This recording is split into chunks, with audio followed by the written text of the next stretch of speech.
Welcome to my channel where I talk about a lot about selective mutism, and if you're new, remember to subscribe. Today I'm going to show you a video that I took a while back on my Facebook Live, so come and join me on my Facebook group. It's a closed group, Selective Mutism, My Child is Scared of Talking.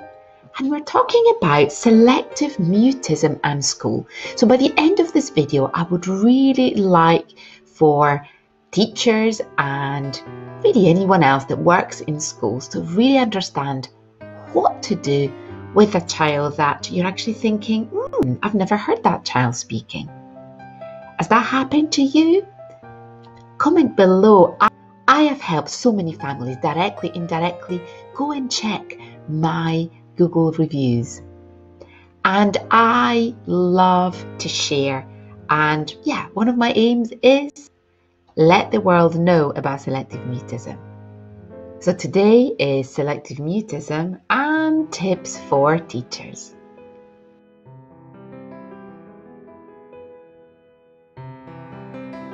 What do we do when we find out that our child is reluctant in communicating at school? What do you do as a teacher or a nursery nurse? Or if you work with children and you realise that that child has been coming to your nursery for a while and he or she actually has never spoken.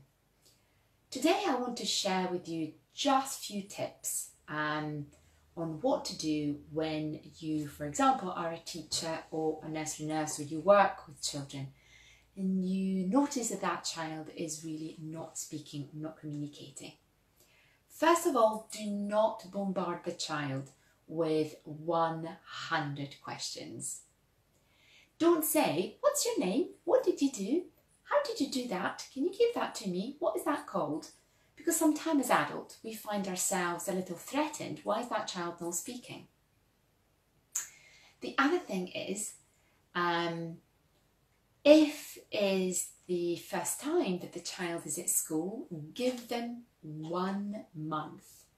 Monitor them, describe what you see rather than what the child is needed to say to you. Oh, you've got a lovely t-shirt. Or I hope you had a nice lunch. Children with anxiety, although they do not appear as anxious, kind of scared, inside they get quite scared. So you need to make sure that the environment is calm. So involve that child in doing something. So not asking a lot of questions. Do not bribe that child. If you speak to me tomorrow, I will give you a little sweetie or you'll get a sticker. Because remember that the child is not choosing not to speak, but for them is really difficult because they are scared. And when we are scared, we do not want to be pushed.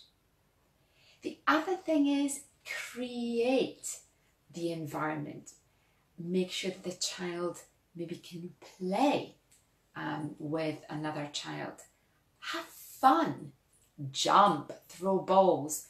Make sure that you create that bond with that child. If you're concerned, then you can say to the parents, I have noticed that John, for example, is not using a lot of words in nursery or in kindergarten or in school.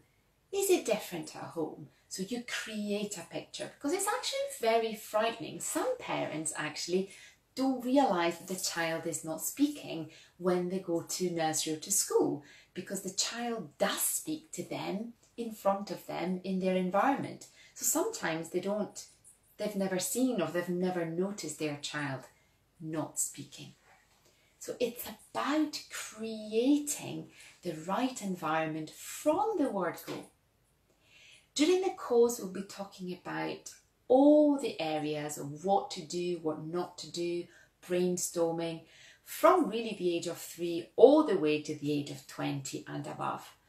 Because actually creating the right environment and using the right technique is the perfect way to enable these children to feel less scared and then find their voices. Remember that communicating is not just by voice. You'll get some children that also struggle to point or struggle to show you something. So it's a much bigger picture, and that's also something that we'll be talking in the course. What do we mean by the scale of communication, and how does the child feel, and what aspect children with selective mutism have? So if you have any questions or any ideas or any thoughts, pop them down below, where I'll also put the details of the course in Edinburgh. And this is the very first course, full course in Edinburgh. And as I said, is on the 6th of September 2018, right here. Thank you very much for watching me. Take care, and I'll be back. I hope you found this video useful. So subscribe, comment and share for those who really need to learn about selective mutism. I post every Thursday, and if you've got questions and if you would like me to make a video, just comment below. So every day's a new day, but you make your own sunshine, and I shall see you next week. And you will find a lot of other videos like that in my channel. Let me know what you think. Bye bye.